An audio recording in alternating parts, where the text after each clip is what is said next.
video, I'm going to give you a rundown on how to play Fortnight by Taylor Swift featuring Post Malone. This is a new hit that just came out on Friday, so I'm throwing together a quick tutorial so you can get started learning it.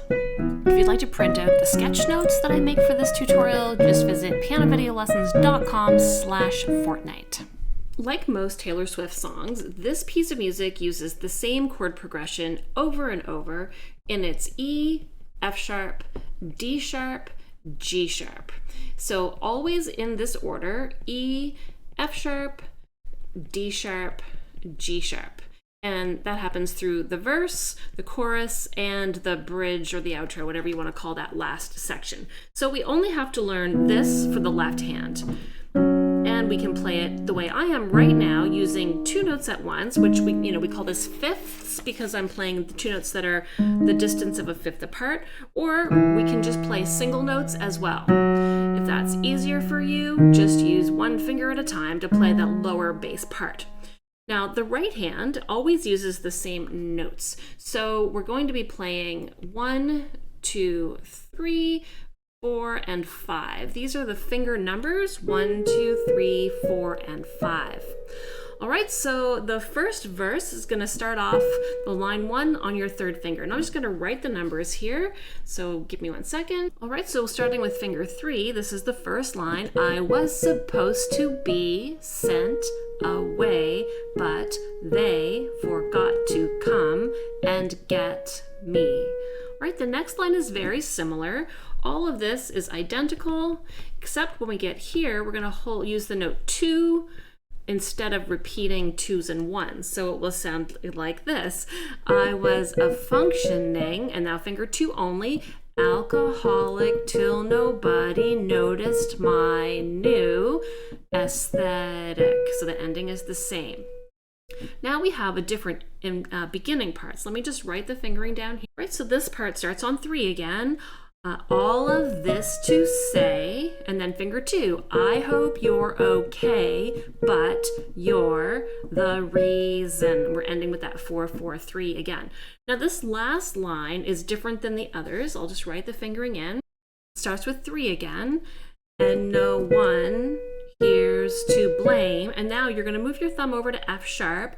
But what about your quiet treason?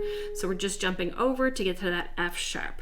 All right, so we can put that together with the chords in the left hand, and the placement of the chords is a bit important. So the chords always start before the line, and then the second chord always happens here at the beginning of this section, and then the next chord will happen right in here before you finish this little ending, and then the last chord is going to pop in just before that last note. So it starts like this: E, F sharp, then the chord,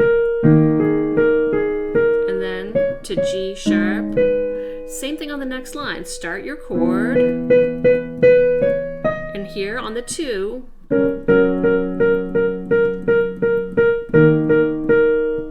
and switch. Now we're on the third line.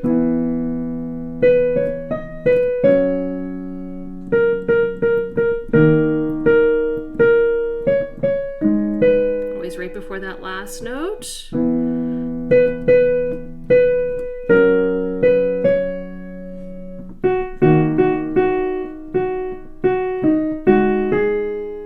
Right, so that's how the verse works. Verse 1 and verse 2 are almost identical. There's just a couple of small iteration changes in the number of repeats for the syllables on the notes in the middle section of each line. All right, let's move on to the chorus, which is going to keep your hand in the same position, and your left hand is going to be continuing to use the same chord progression. All right, so playing through this is the whole chorus. Starting on the first line: 1, 3, 4, 5, 3, 1. 5, 4, 5, 4, 3, 4, 5, 4, 3. And then a similar 4, 3, 1. Identical. 5, 4, 5, 4, 3, 4, 5, 4, 3. Same thing. 3, 1. 5, 4, 5, 4, 3, 4, 5, 4, 3. Flowers. 5, 4, 3, 4, 3. So you see on the end of that line, flowers is a little extra tag before we go into that little ending.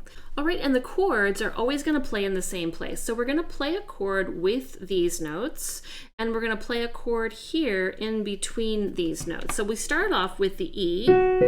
Here it is, E, and then the F sharp. Next line, we're going to go to D sharp, 4, 3, 1, G sharp. We're back to the beginning of the chord progression now.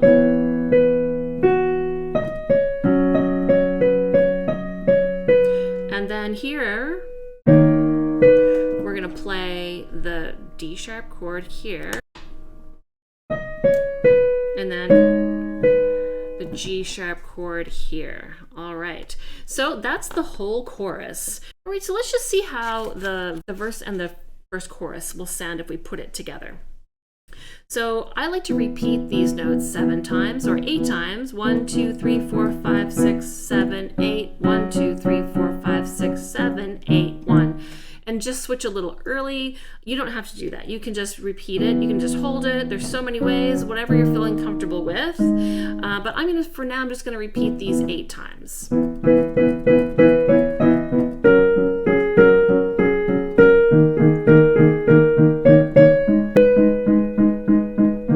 Except for right there. 1, 2, 3, 4, 5, 6, 7. And I'll just play a little D sharp before going to the E.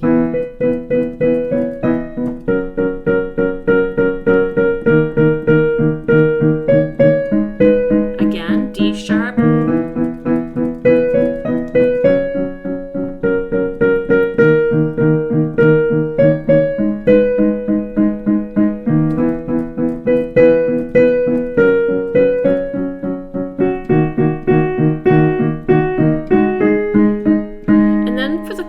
I like to hold the left hand. I'll just move this up so you can see what I'm playing. So I'm actually not just holding. I could just hold.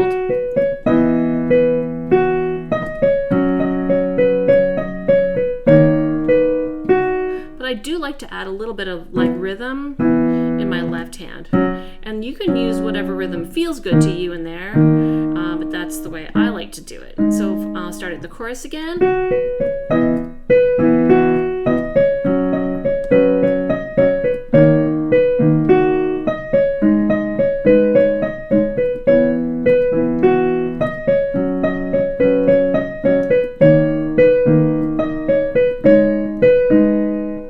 So here I've written out the whole bridge, and you can see that I've written orange finger numbers for the standard position that we've been using.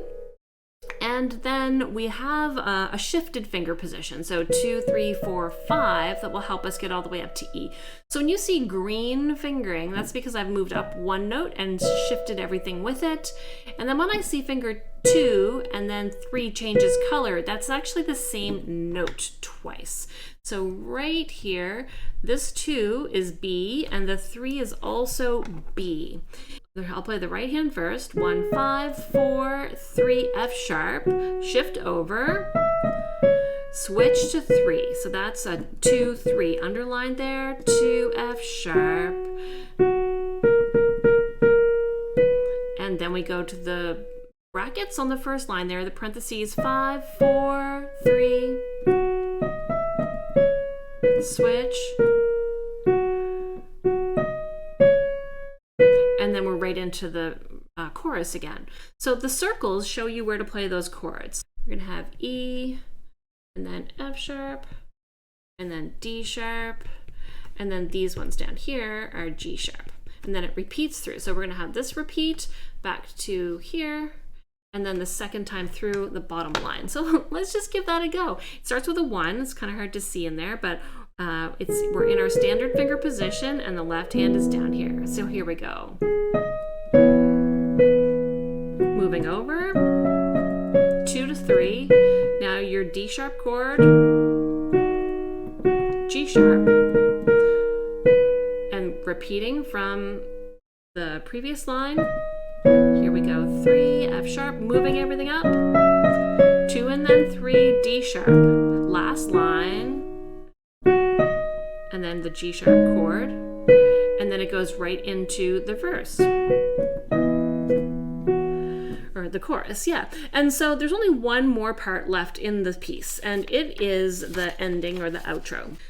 So the outro, you're going to have a new right hand position, and this is going to be till the end of the song. So you're going to have 1, 2, 3, and 5 here. And so we've moved everybody up. 1, 2, 3, 5. The lowest note, 2, 3, 1, 2, 3, 5. If we played E, it would be on that 4 there, but there's no E in this ending, so we don't have to worry about it. These are your notes. And thought of calling up, but you won't pick up.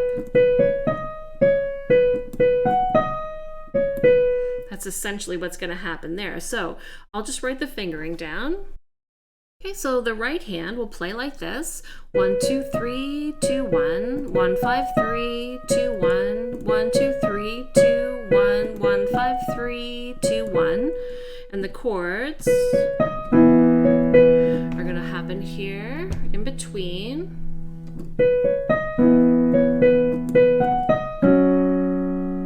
Here.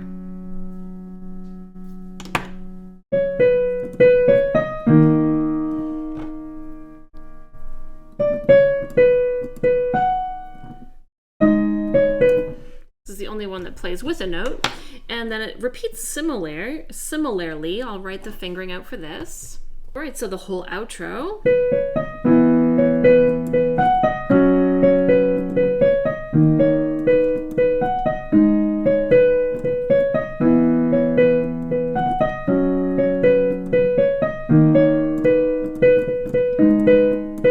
And then it does repeat, and then at the very end, you're just gonna have 2 little notes there, D sharp, F sharp, D sharp. That's how the whole thing will end for your melody after the end of all of that. All right, so those are all of the parts of this piece. You can learn each of them separately and then put the whole thing together. If you have any requests of any other new Taylor Swift songs, let me know and I'll see about making some more tutorials. And yeah, if you want to subscribe to my channel, that'd be great too.